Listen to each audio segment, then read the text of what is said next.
Hello everyone, this is Surabhi. Welcome to study hacks. कैसे हो सब? आई होप आप लोग सब ठीक हैं और अपनी स्टडी को अच्छी तरीके से कवर अप कर रहे हैं। डिस्कशन जो रहेगा आज का 28 मार्च का काफ़ी ज़्यादा इंपॉर्टेंट होने वाला है। इस लेक्चर में हम जानेंगे कि B9 कंट्रीज आखिर है क्या है, उसी के साथ 3 C's इनिशिएटिव्स क्या है उसके बारे में हम डिटेल में डिस्कस करेंगे। और एक्सपोर्ट प्रिपेयरनेस इंडेक्स 2021 का कैसा रहा, कौन सी स्टेट के द्वारा टॉप किया गया, स्पेशली कोस्टल स्टेट जो है, और कौन सी यूनिट टेरिटरी के द्वारा टॉप किया गया और कौन सी स्टेट के द्वारा यहाँ पे टॉप किया गया। तो आइए सारी चीज़ें जो है हम डिस्कस करेंगे डिटेल में। उससे पहले हम एक डे से शुरुआत करते हैं जो काफ़ी ज़्यादा इंपॉर्टेंट है, अर्थ आर 2022। अर्थ आर हमने सेलिब्रेट किया। अर्थ आर आखिर होता क्या है? 8:30 से लेके 9:30 बजे तक हमने सारी लाइट्स क्या करनी होती है, ऑफ करनी होती है, ताकि हम एनर्जी जो है स्पेशली उसको क्या कर सके, कंजर्व कर सके। तो अर्थ आर जो सेलिब्रेट किया जाता है all around the world wide. तो सैटरडे जो रहता है, लास्ट सैटरडे मार्च मंथ का, तब हम ये सेलिब्रेट करते हैं अर्थ आर। यहाँ पे जो बात की गई है कि कैसे हमने क्लाइमेट चेंज के अगेंस्ट फाइट करनी है और कमिटमेंट जो हमने कर रखा है कि कैसे हम लोगों ने अपने प्लैनेट को सेव करना है, उसको भी हमने बेटर वे से लेके चलना है। अर्थात 2022 जो है ये 26 मार्च को सेलिब्रेट हुआ इस साल। 2022 की अगर थीम की बात करूँ मैं, तो यहाँ पे थीम काफ़ी ज़्यादा इंपॉर्टेंट है जिसका नाम है शेप आवर फ्यूचर। ये डे जो है वर्ल्ड वाइड सेलिब्रेट किया जाता है, एक मूवमेंट की तरह यहाँ पे सेलिब्रेट किया जाता है जो ऑर्गेनाइज करवाया गया specially world wide fund for nature के द्वारा, ताकि हम इंडिविजुअल पर्सन को भी क्या कर सके, इंकरेज कर सके, कम्युनिटीज़ को इंकरेज कर सके, कॉर्पोरेट्स हाउस होल्ड जो रहते हैं, तो उनको क्या करना, हम लोगों ने इंकरेज करना है कि 8:30 से लेके 9:30 बजे तक लाइट सारी ऑफ करनी है, ताकि यहाँ पे हम एनर्जी को कंजर्व करने की कोशिश कर सके। सिर्फ एक साल में ही नहीं हम लोगों ने ये सारी चीज़ें करनी है। कहीं भी आपको देखे कि लाइट जो है वो अननेसेसरी ऑन है, तो हम लोगों ने उसको क्या करना है, सेव करने की कोशिश करनी है। तो आई होप आपको ये क्लियर हुआ होगा। ये स्टार्ट जो किया गया, ये लाइट्स ऑफ इवेंट जो है स्टार्ट किया गया सिडनी ऑस्ट्रेलिया में 2007 से। ये सारी चीज़ें जो है स्टार्ट की गई ताकि हम अवेयरनेस फैला सके कि एनर्जी को कैसे कंजप्शन करना है एनर्जी का, और कैसे इसको कंजर्व करके रखना है। तो इन्वायरमेंट फ्रेंडली भी चीज़ें यहाँ पे देखने को मिली। तो आई होप आपको ये सारी चीज़ें क्लियर हुई होंगी। शेप आवर अर्थ, इसकी आप लोगों ने थीम याद रखनी है। और कब सेलिब्रेट होता है ये अर्थ आर? ये मार्च मंथ के लास्ट सैटरडे को हम लोग सेलिब्रेट करते हैं all around the world. Next यहाँ पे बात की गई है, काफ़ी ज़्यादा इंपॉर्टेंट डे है। डे का नाम है world world theatre day. Theatre काफ़ी ज़्यादा इंपॉर्टेंट है। अगर अपनी कंट्री के बारे में भी बात करें तो इंटरनेशनल लेवल पे भी बात करें, थिएटर काफ़ी ज़्यादा इंपॉर्टेंट रहता है। थिएटर जो मतलब व्यक्ति करता है, कला के तौर पे उभर के आता है थिएटर से। वो बहुत से ऐसे हम लोगों के बॉलीवुड स्टार्स हैं जो थिएटर से निकल के आए हैं बड़े पर्दे पे। तो ये सेलिब्रेट किया जाता है एनुअली, 27 मार्च को सेलिब्रेट किया जाता है हर साल। क्लियर? तो इतनी बात आप लोगों ने याद रखनी है। प्रमोट किसके द्वारा किया गया? ये इंटरनेशनल थिएटर इंस्टीट्यूट के द्वारा ये प्रमोट किया गया।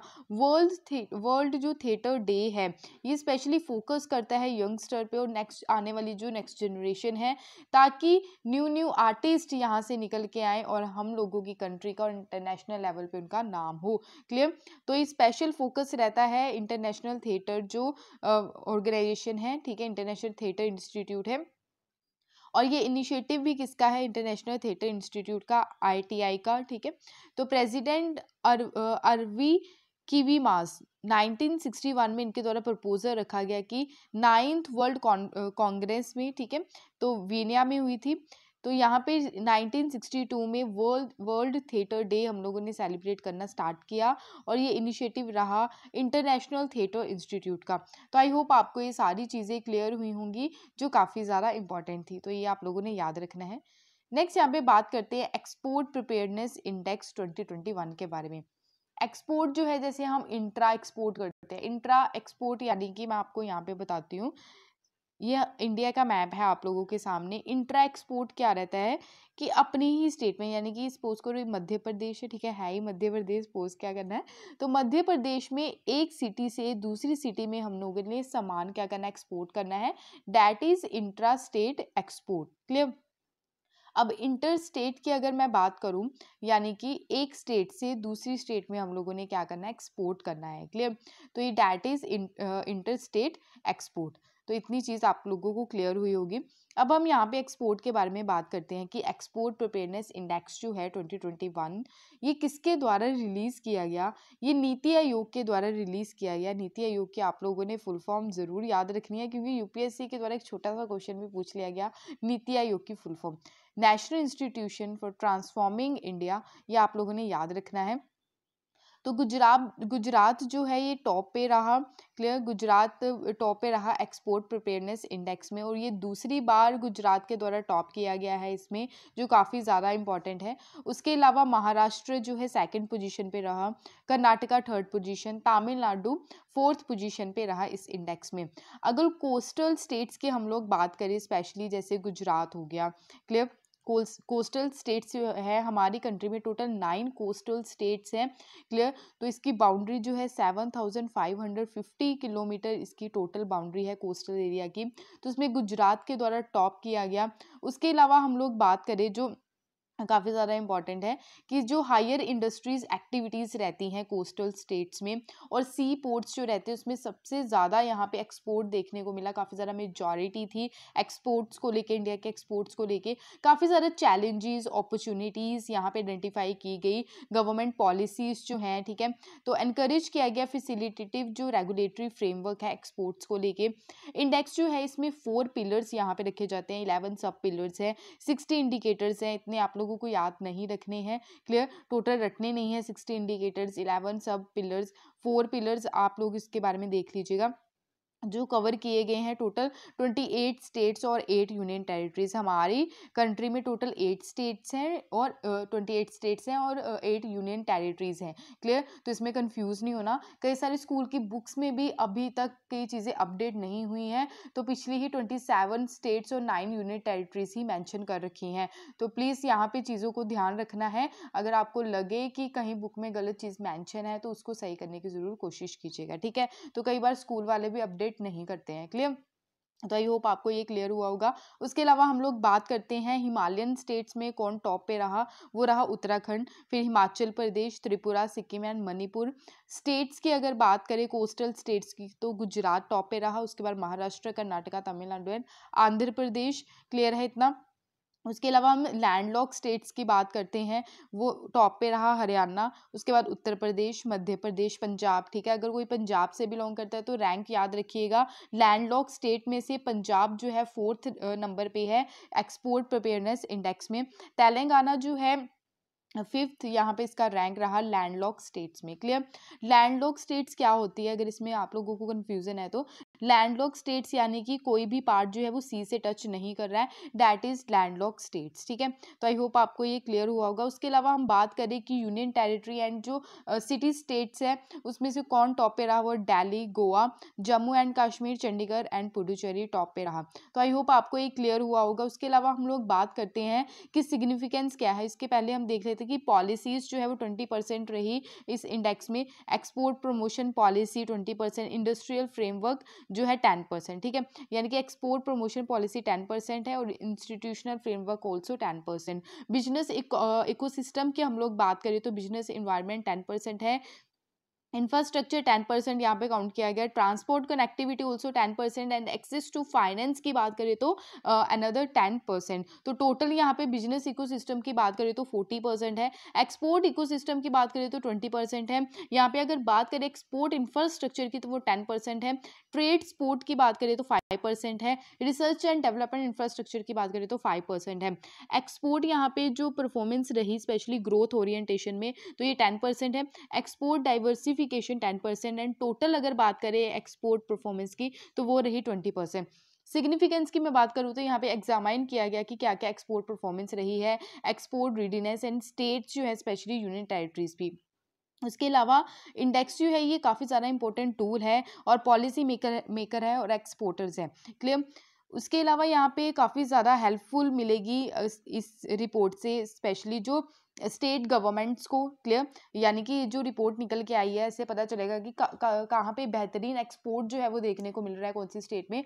तो स्टेट गवर्नमेंट्स को भी काफ़ी ज़्यादा हेल्पफुल मिलेगी इस डाटा को लेके, ताकि हम आने वाले टाइम में और जो है एक्सपोर्ट प्रमोशंस कर सकें, रीजनल परफॉर्मेंस जो है उसके बेस पे भी। प्राइमरी गोल क्या है कि मेन फोकस यहाँ पे जो दिया गया है कंपटीशन को दिया गया है, जो ऑल स्टेट्स है, specially coastal, landlocked, Himalayan and union territories, ठीक है, जो मैंने अभी आपसे डिटेल में डिस्कस किया। उसके अलावा यहाँ पे बात करें कि क्या क्या चैलेंजेस है हमारे इंडियन एक्सपोर्ट्स को लेके। एक्सपोर्ट्स का मतलब क्या रहता है बेसिकली, कि हमने एक पर्टिकुलर जगह से दूसरी जगह पे क्या करना है, सामान को बेचना है, दैट इज एक्सपोर्ट। कोई और जगह से हम लोगों ने अपने एरिया में सामान को लेके आना, दैट इज इम्पोर्ट, क्लियर। तो अगर यहाँ पे बात करें एक्सपोर्ट प्रिपेयरनेस इंडेक्स जो आइडेंटिफाई किया गया, 3 मेजर चैलेंजेस यहाँ पे देखने को मिले। पहला कि इंट्रा और इंटर रीजनल डिफरेंसेस काफ़ी ज़्यादा होते हैं एक्सपोर्ट इंफ्रास्ट्रक्चर में, क्लियर। वीक ट्रेड सपोर्ट रहता है और ग्रोथ ओरिएंटेशन जो रहती है अक्रॉस स्टेट, काफ़ी ज़्यादा कमी है रिसर्च एंड डेवलपमेंट इंफ्रास्ट्रक्चर में, जहाँ पे प्रमोट करने में काफ़ी ज़्यादा मुश्किल आती है, क्लियर। तो आई होप आपको ये क्लियर हुई होंगी चीज़ें। उसके अलावा यहाँ पे जो बात कर रहे हैं कि एक्सपोर्ट ड्राइव्स इंडियन इकोनॉमी, कैसे हम लोग यहाँ पे जीडीपी काउंट करते हैं अपनी कंट्री की। जीडीपी काउंट करने के लिए कंजप्शन कितना हो रहा है, इन्वेस्टमेंट कितना कर रहे हैं, गवर्नमेंट का खर्चा कितना हो रहा है, एक्सपोर्ट और इम्पोर्ट को क्या करते हैं, माइनस करते हैं। इसकी कैलकुलेशन करके तो हमारा क्या निकलता है, जीडीपी निकलता है, जिसको बोलते हैं gross domestic product, clear. Export जो है काफ़ी ज़्यादा इंपॉर्टेंट कंपोनेंट है, जो इंक्रीज करता है हमारी कंट्री की जीडीपी वैल्यू को।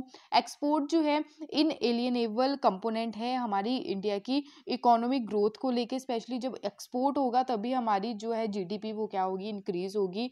रफली यहाँ पे देखें तो 20% जो एवरेज रही जीडीपी हमारी कंट्री की, ठीक है, लास्ट पास्ट डेकेड से, यानी कि 10 सालों से 20% अभी क्या हुई है, एवरेज यहाँ पे देखने को मिली है, क्लियर। रिकवरी काफ़ी ज़्यादा हुई स्पेशली कोविड-19 के ड्यूरेशन में, ठीक है, कोविड-19 2020 से 21, ठीक है। तो यहाँ पे जो चीज़ें देखने को मिली कोविड-19 के ड्यूरेशन में भी काफ़ी ज़्यादा रिकवरी देखने को मिली। मर्चेंडाइज एक्सपोर्ट जो है वो काफ़ी ज़्यादा इम्प्रूव हुआ। $10.17 बिलियन था अप्रैल 2020 में, जब कोविड के ड्यूरेशन में लॉकडाउन था। तो ये 2021 में देखें तो 30.74 बिलियन यहाँ पे देखने को मिला। तो इंक्रीज हुआ टोटल 197.03%, क्लियर। तो आई होप आपको ये सारी चीज़ें क्लियर हुई होंगी। यहाँ पे आप देख सकते हैं गुजरात जो टॉप पे रहा कोस्टल स्टेट्स में, क्लियर। तो मैप जो है, मैप की प्रैक्टिस आप लोगों को करते रहना है, ओके। नेक्स्ट काफ़ी ज़्यादा इंपॉर्टेंट है यहाँ पे बुचारेस्ट 9 B9 जिसको बोला गया है। रिसेंटली अभी ये न्यूज़ में क्यों है, क्योंकि बुचारेस्ट 9 जो है, ये जो अटलांटिक है, स्पेशली नॉर्थ अटलांटिक जो ट्रीटी अलायंस स्पेशली ऑर्गेनाइजेशन है, जिसको हम नाटो बोलते हैं, तो उनके द्वारा क्या किया गया है कि पूर्व की ओर विस्तार के रूसी यानी कि रशिया के जो दावे हैं उसको खारिज कर दिया है नाटो के द्वारा, क्लियर। तो बुचारेस्ट 9 जो है, क्लियर। तो इसके हम सारे जो पॉइंट ऑफ व्यू है वो हम डिटेल में डिस्कस करेंगे। यहाँ पे और भी चीज़ें अंडरलाइन की गई है कि नाटो जो है is not an organisation, clear. तो नाटो जो है is not a organisation that expanded to the east, rather these countries as the independent European state that decide on our own to go west. क्या किया गया, उन्होंने क्या किया कि रेखांकित किया गया कि नाटो एक ऐसा संगठन नहीं है जिसने पूर्व में विस्तारित किया है, यानी कि बल्कि ये ऐसे देश हैं, स्वतंत्र यूरोपियन राज्य के रूप में निकल के आए हैं, जिन्होंने वेस्टर्न में जाने का एक फैसला किया है, ठीक है। बिकॉज यहाँ पे वेस्टर्न में अगर बात करें तो यूएसए जो है वो नाटो का पार्ट भी है, क्लियर। तो इसलिए यहाँ पे जो है बातचीत की गई है इसके बारे में। अभी यहाँ पे बुचारेस्ट 9 के बारे में हम डिटेल में डिस्कस करेंगे। बुचारेस्ट 9 आपके सामने ये कंट्रीज़ हैं, जैसे इस्टोनिया, लैटविया, लिथुआनिया, पोलैंड, चेक Republic, Austria, Slovakia, Hungary, Croatia, Romania and Bulgaria. तो ये बुचारेस्ट 9 कंट्रीज़ है और ये यूरोपियन यूनियन का ही पार्ट है। ये B9 इसको बोला जाता है, is a group of 9 NATO countries, यानी कि नाटो कंट्रीज़ के जो नाटो कंट्रीज़ है टोटल, उसमें से 9 जो कंट्रीज़ है वो अलग से एक ग्रुप है इनका, जिसको बुचारेस्ट 9 बोला जाता है। और ईस्टर्न यूरोप कंट्रीज़ हैं ये, जो पार्ट हैं यूएस की मिलिट्री अलायंस का भी। तो वेस्ट में आपको यूएसए कंट्री देखने को मिलती है। तो यहाँ पे जो है इनका जो ग्रुप है ये एक्सपैंड हुआ वेस्ट में भी, तो यूएसए भी इसका क्या है, पार्ट है। स्पेशली ये कब पार्ट बना और कब ये जो ग्रुप निकल के आया बुचारेस्ट 9, ये जब कोल्ड वॉर थी, ठीक है, तब जब कोल्ड वॉर एंड हुई उसके बाद ये जो है ग्रुप निकल के आया। B9 बुचारेस्ट जो फॉर्मेट है इसका एब्रीवेशन B9 है, जो फाउंड किया गया नवंबर 4 2015 में। बुचारेस्ट जो है ये कैपिटल किसकी है, रोमानिया की कैपिटल है। तो ये आप लोगों को याद रखना है। तो यहाँ पे रोमानिया है, इसकी कैपिटल बुचारेस्ट है। तो इम्पॉर्टेंट है, ये चीज़ याद रखिएगा। डायरेक्टली आपसे कैपिटल भी पूछी जा सकती है जो वनडे एग्जाम्स रहते हैं। B9 जो है ये वॉइस ऑफ ईस्टर्न फ्लैंक इसको बोला जाता है, नाटो अलायंस का ग्रुप जो है ये क्रिएट किया गया। स्पेशली इनिशिएटिव था कॉलेज लोहानिस का, जो प्रेसिडेंट रहे रोमानिया के, एंड एंड्रेस डुआ जो प्रेसिडेंट थे पोलैंड के 2015 में। तो हाई लेवल एक मीटिंग यहाँ पे देखने को मिली ये सारी कंट्रीज की, from central and eastern Europe की बुचारेस्ट में यानी कि रोमानिया में। टोटल मेंबर्स जो हैं B9 के were Romania, Poland, Hungary, Bulgaria, चेक रिपब्लिक, स्लोवाकिया एंड 3 जो बाल्टिक रिपब्लिक है, स्पेशली बाल्टिक सी में जो कंट्रीज आपको देखने को मिलती हैं जो है इस्टोनिया, लाटविया एंड लिथुआनिया। तो ये क्वेश्चन जो है बाल्टिक सी से रिलेटेड बहुत बार जो है एग्जाम में पूछा गया। जितने भी मेंबर्स है B9 के वो पार्ट है यूरोपियन यूनियन के भी और नाटो के भी। B9 कंट्रीज जो है क्रिटिकली यहाँ पे देखने को मिलता है। यहाँ पे जो रशिया का एग्रेशन है अगेंस्ट यूक्रेन 2014 से जो है यहाँ पे रशिया का अग्रेशन जो है यूक्रेन के ऊपर देखने को मिला 2014 से। क्यों? क्योंकि 2014 में क्या किया गया, रशिया के द्वारा यूक्रेन का जो क्रीमिया वाला पार्ट था वो क्या किया गया, हड़प लिया गया। तो जैसे G7 कंट्री में G7 कंट्रीज जो थी पहले G8 थी, तो रशिया को G7 कंट्री से निकाल दिया गया इसके चलते। तो कोल्ड वॉर की सिचुएशन जो थी काफ़ी ज़्यादा थी। डोनबास जो स्टार्टेड रहा, रशिया ने एनेक्स कर लिया था क्रीमिया पेनिसुला। 3 सीज इनिशिएटिव क्या है इसके बारे में हम लोग पढ़ते हैं। 3 सीज इनिशिएटिव यहाँ पे आप देख सकते हैं। यहाँ पे सीज की बात रहती है, बाल्टिक सी है, ठीक है, यहाँ पे एड्रियाटिक सी है एंड ब्लैक सी है। इन 3 सीज के आसपास जो कंट्रीज हैं तो इसके बारे में यहाँ पे बात हो रही है। अगर बाल्टिक सी कंट्रीज के मैं बारे में बात करूँ जिसके बारे में अभी मैंने बात की थी, इस्टोनिया, लाटविया, लिथुआनिया, पोलैंड भी है और ये स्वीडन भी है और फिनलैंड भी है, ठीक है। तो ये कंट्रीज आप लोगों ने याद रखनी है। उसके अलावा यहाँ पे देखते हैं 3 सीज इनिशिएटिव क्या है। तो यहाँ पे आपने बिल्कुल कंफ्यूज नहीं होना है B9 ग्रुप्स के साथ और 3 सीज इनिशिएटिव के साथ, ये दोनों अलग अलग हैं। 3 सीज इनिशिएटिव जो है ये रीजनल एफर्ट है यूरोप कॉन्टिनेंट में, ताकि एक्सपैंड कर सके cross border energy, transportation, digital infrastructure and economic development को बूस्ट कर सके उस पर्टिकुलर एरिया में जहाँ पे एड्रियाटिक सी है, Baltic sea and black sea है। 12 कंट्रीज जैसे कि ऑस्ट्रिया, बुल्गारिया, क्रोशिया, चेक Republic, Estonia, Hungary, Latvia, Lithuania, Poland, Romania, Slovakia and Slovenia, ये सारी कंट्रीज जो हैं 3 सीज इनिशिएटिव में आती हैं और ये सारी की सारी कंट्री यूरोपियन यूनियन का पार्ट भी हैं। तो आई होप आपको ये सारी चीज़ें क्लियर हुई होंगी। तो ये सारी कंट्रीज़ है जहाँ पे यहाँ पे ब्लू शेडेड कंट्रीज़ हैं, तो ये 3 सीज इनिशिएटिव कंट्रीज़ है। तो इसमें कितनी कंट्रीज़ आती हैं टोटल, तो इसमें टोटल जो है आप देख सकते हैं 1 2 3 4 5 6 7 8 9 10 11 12। तो यहाँ पे टोटल 12 कंट्रीज़ हैं, ठीक है, 3 सीज इनिशिएटिव्स में। तो ये भी आप लोगों को याद रखना है। नाटो की अगर बात करें तो ये एक मिलिट्री अलायंस है, इस्टेब्लिश इसको 1949 में किया गया था। आज के टाइम में 30 मेंबर्स इसका पार्ट हैं। इसमें से B9 कंट्रीज़ अगर निकाल दे तो वो B9 बुचारेस्ट 9 ग्रुप बन जाता है। तो इसके हेडक्वार्टर ब्रुसेल्स में है, Belgium. Headquarters align command operation की बात करें तो वो मॉन्स बेल्जियम में है। तो आई होप आपको ये सारी चीज़ें क्लियर हुई होंगी। नेक्स्ट बढ़ते हैं। यहाँ पे जो बात की जा रही है कोविड कैंपेन अवार्ड के बारे में बात की जा रही है। कोविड कैंपेन अवार्ड जो है ये हाल ही में अभी दिया गया और कोचीन इंटरनेशनल एयरपोर्ट, ये कहाँ पे है, ये केरला में है। तो कोचीन इंटरनेशनल एयरपोर्ट जो है ये टॉप पे रहा, यानी कि कोचीन इंटरनेशनल एयरपोर्ट को यहाँ पे इस अवार्ड से नवाजा गया, specially Covid campaign award eight wings India 2022 का।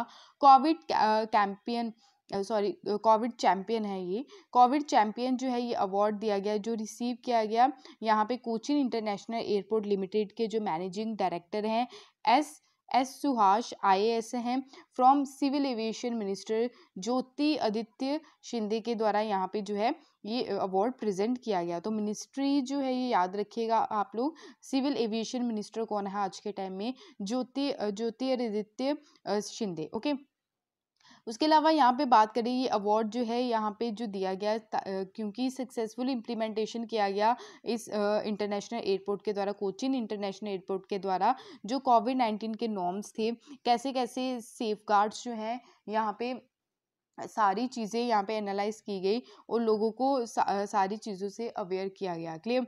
तो ड्यूरिंग पैंडमिक इनके द्वारा काफ़ी ज़्यादा इंपॉर्टेंट रोल प्ले किया गया और इंश्योर किया गया कि कैसे हम लोगों ने सेफ ट्रैवल करना है at Kochi airport. I hope आपको ये सारी चीज़ें क्लियर हुई होंगी। उसके अलावा अदर अवॉर्डीज़ की बात करें, कैंपेगौड़ा इंटरनेशनल एयरपोर्ट जो बेंगलुरु में है, याद रखिएगा जो आपके वनडे एग्जाम्स रहते हैं ना, यहाँ से क्वेश्चंस बन जाते हैं कि कैंपेगौड़ा इंटरनेशनल एयरपोर्ट कहाँ पे है, तो ये बेंगलुरु में है। तो वनडे एग्जाम्स में ये जो छोटे छोटे जो क्वेश्चंस हैं वो बन जाते हैं। क्लियर?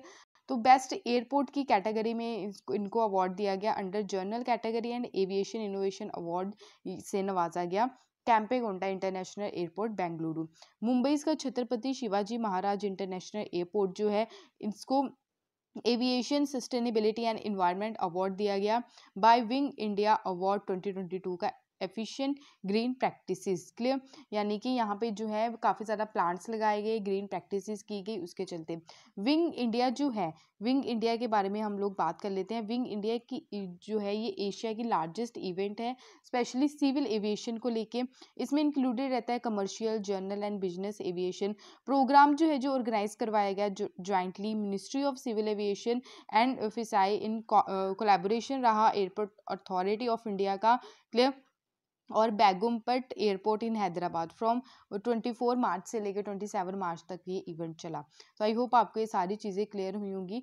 नेक्स्ट यहाँ पे बात करते हैं नेशनल डॉल्फिन डे। अभी हाल ही में ही यहाँ पे मिनिस्ट्री जो है, ministry for environment forest and climate change, उनके द्वारा बोला गया कि नेशनल डॉल्फिन डे हम लोग सेलिब्रेट करेंगे 5 अक्टूबर को हर साल। क्लियर? तो हमारी कंट्री के द्वारा प्रोजेक्ट डॉल्फिन भी चलाया गया, उसके बारे में भी हम डिटेल में डिस्कस करेंगे। पहले यहाँ पे चीज़ें देख लेते हैं कि नेशनल डॉल्फिन डे जो है 5 अक्टूबर को सेलिब्रेट करने की बात की गई है हर साल, और ये हिस्टोरिक स्टेप है जो ministry of environment forest and climate change के द्वारा लिया गया ताकि हम डॉल्फिन्स को क्या कर सकें, कंजर्व कर सकें। और ये जो यहाँ पे बात की गई है 2022 के बिगनिंग में ही बात की गई है। तो इन्फॉर्मेशन जो है ये दी गई union minister for environment forest and climate change, और आज के टाइम में मिनिस्टर कौन है, भूपेंद्र यादव आज के टाइम में मिनिस्टर हैं। तो 25 मार्च को यहाँ पे एक 67th मीटिंग देखने को मिली स्टैंडिंग कमेटी की of national board for wild life new Delhi में। तो आई होप आपको ये क्लियर हुआ होगा। उसके अलावा यहाँ पे हम लोग बात करते हैं प्रोजेक्ट डॉल्फिन के बारे में। पहले भी मैंने इसके बारे में डिटेल में डिस्कस किया है। तो प्रोजेक्ट डॉल्फिन जो है, प्रोजेक्ट टाइगर के साथ साथ प्रोजेक्ट डॉल्फिन भी चलाया गया है। प्रोजेक्ट टाइगर 1973 में लॉन्च किया गया था ताकि हम टाइगर की पॉपुलेशन जो है वो इंक्रीज कर सकें। और आज के टाइम में अगर देखें तो मध्य प्रदेश में सबसे ज़्यादा पॉपुलेशन पाई जाती है टाइगर्स की। आई होप आपको ये क्लियर हुआ होगा। तो प्रोजेक्ट जो है ये अप्रूवल, डॉल्फिन प्रोजेक्ट डॉल्फिन को अप्रूवल दिया गया 2019 में, जो फर्स्ट मीटिंग थी नेशनल गंगा काउंसिल की, जो हेड की गई प्राइम मिनिस्टर श्री नरेंद्र मोदी जी के द्वारा, और इम्प्लीमेंट किया गया ministry of environment forest and climate change के द्वारा। स्पेशल कंजर्वेशन प्रोग्राम लाया गया गैंगेटिक डॉल्फिन को लेके कि कैसे हम लोगों ने इसको कंजर्व करना है, क्योंकि ये हमारी कंट्री का नेशनल एक्वेटिक एनिमल भी है और ये काफ़ी ज़्यादा इंपॉर्टेंट है रिवर गंगा को क्लीन करने के लिए। स्पेशली ये सेवरल स्टेट, गंगा जो है कौन कौन सी स्टेट से होके गुजरती है ये आप लोग बताइएगा। क्लियर? तो यहाँ पे बात करें national mission for clean Ganga के बारे में, जो इम्प्लीमेंट किया गया गवर्नमेंट ऑफ इंडिया के द्वारा, और गवर्नमेंट ऑफ इंडिया का ये फ्लैगशिप प्रोग्राम है जो नमामि गंगे स्कीम के अंडर आता है। और ये इनिशिएटिव जो है, सम इनिशिएटिव्स जो लिए गए हैं डॉल्फिन को सेव करने के लिए लिए गए हैं। क्लियर? उसके अलावा बात करें गंगेटिक डॉल्फिन के बारे में, गंगेटिक डॉल्फिन का आपको साइंटिफिक नेम ज़रूर याद रखना है, प्लांटेशिया गैंगेटिका। क्लियर। तो प्लांटेशिया गैंगेटिका जो है ये एक डॉल्फिन का क्या है, साइंटिफिक नेम है।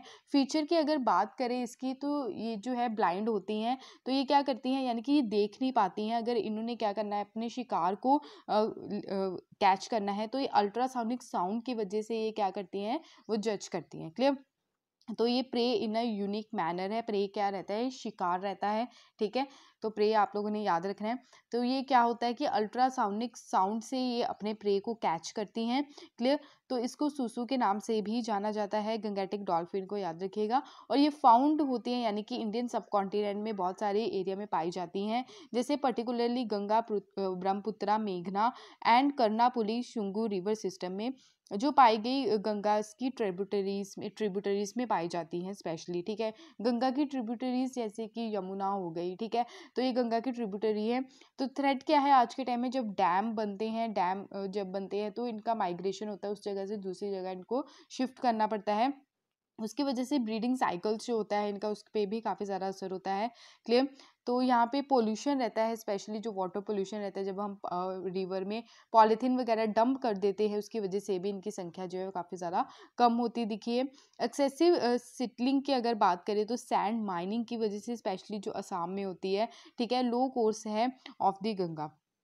पॉपुलेशन की अगर बात करें गंगेटिक डॉल्फिन की, सेंसस के हिसाब से यहाँ पे गंगेटिक डॉल्फिन की पॉपुलेशन हमारी कंट्री में कितनी है, 2500 से लेके 3000 तक है। अगर बात करें ministry of state for environment, forest and climate change के द्वारा जो बोला गया, उनके द्वारा ये डाटा लाया गया कि 1272 डॉल्फिन्स है उत्तर प्रदेश में सबसे ज़्यादा पाई जाती हैं, और 962 हैं वो असम में है। स्टेटस कंजर्वेशन की अगर बात करें, तो फर्स्ट शेड्यूल जो है Indian wild life protection act 1972 का, ठीक है, फर्स्ट शेड्यूल में इसको रखा गया है।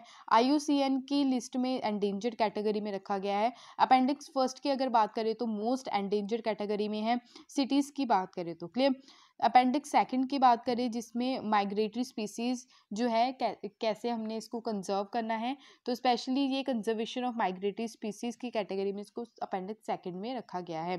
कंजर्वेशन एफर्ट जो है हमारी कंट्री के द्वारा जो लिए गए हैं कि कैसे हम लोगों ने डॉल्फिन को कंजर्व करना है, प्रोटेक्ट करना है, तो वाइल्ड लाइफ प्रोटेक्शन एक्ट के तहत 1986 में गंगा एक्शन प्लान लॉन्च किया गया, 1985 में गवर्नमेंट के द्वारा। इसमें इंक्लूडेड थी गंगेटिक डॉल्फिन। तो फर्स्ट शेड्यूल जो है वाइल्ड लाइफ प्रोटेक्शन एक्ट 1972 में इसको रखा गया। उसके अलावा Vikramshila Gangas dolphin century establish की गई इस एक्ट के अंडर। कंजर्वेशन एक्शन प्लान लाया गया गंगास रिवर डॉल्फिन के लिए 2010 से लेकर 2020 तक का। 2019 में ड्यूरिंग जब फर्स्ट मीटिंग थी national Ganga river basin authority की, तब यहाँ पे गंगेटिक रिवर डॉल्फिन डिक्लेयर किया गया है नेशनल एक्वेटिक एनिमल। ठीक है। तो नेशनल एक्वेटिक एनिमल कब डिक्लेयर किया गया, कौन से ईयर में, 2009 में डिक्लेयर किया गया। क्लियर। तो किसके द्वारा और कौन सी मीटिंग में, national Ganga river basin authority की मीटिंग चल रही थी, उसमें यहाँ पे चीज़ें डिक्लेयर की गई। National mission for clean Ganga celebrate किया गया 5 October, national Ganga river dolphin day. तो अभी नेशनल डॉल्फिन डे जो है यहाँ पे सेलिब्रेट करने की बात की गई है एवरी ईयर 5 अक्टूबर को। अगर मैं यहाँ पे बात करूँ प्रोजेक्ट डॉल्फिन के बारे में, 10 ईयर का ये प्रोजेक्ट है, यानी कि 10 साल यहाँ पे टारगेट रखा गया है कि हम लोगों ने फोकस करना है both river and sea dolphins को, ताकि हम स्ट्रेंथ कर सके स्पेशली जो बायोडाइवर्सिटी है, और एम्प्लॉयमेंट अपॉर्चुनिटीज़ भी यहाँ पे क्रिएट होगी और अट्रैक्ट होगा टूरिज्म। ठीक है। उसके अलावा यहाँ पे जो किलिंग होती है, इनकी मास किलिंग होती है, हैबिटेट फ्रेगमेंटेशन बाय डैम्स जब बनाए जाते हैं उनकी वजह से, बैरेजेस की वजह से, इनडिस्क्रिमिनेट फिशिंग जो होती है उसकी वजह से। क्लियर। उसके अलावा यहाँ पे बात करें कि Ganga river dolphin species of fresh water dolphin है। फ्रेश वाटर का मतलब क्या रहता है, जहाँ पे सॉल्ट जो है वो डिपॉजिट नहीं है। क्लियर। तो सी वाटर जो है इसमें सॉल्ट रहता है, तो फ्रेश वाटर यहाँ पे सॉल्ट की कंटेंडेंसी नहीं है, डेट इज़ फ्रेश वाटर। ठीक है। तो इतनी बात आप लोगों ने याद रखनी है। प्राइमरी ये पाई जाती है गंगा ब्रह्मपुत्रा रिवर, और ट्रिब्यूटरी जो है इंडिया में गंगा की वहाँ पे पाई जाती है। बांग्लादेश नेपाल में भी इनकी पॉपुलेशन पाई जाती है। इंडिया की बात करें तो ये डॉल्फिन्स जो है, जो deep river Assam, Bihar, Jharkhand, Madhya Pradesh, Rajasthan, Uttar Pradesh and west Bengal में पाई जाती है। गंगा रिवर डॉल्फिन ऑफिशियली इसको डिस्कवर किया गया 1801 में, can live only in fresh water. तो आई होप आपको ये सारी चीज़ें क्लियर हुई होंगी। तो ये था आज का इंपॉर्टेंट डिस्कशन। पीडीएफ आपको टेलीग्राम पे मिल जाएगी। अगर कोई भी डाउट होगा ना इस लेक्चर के रिगार्डिंग तो अपने डाउट को ज़रूर शेयर कीजिएगा। इंस्टाग्राम पे भी आप फॉलो कर सकते हैं। अगर वीडियो पसंद आई तो प्लीज़ लाइक शेयर और सब्सक्राइब ज़रूर कीजिएगा। Thank you for watching my video. जय हिंद।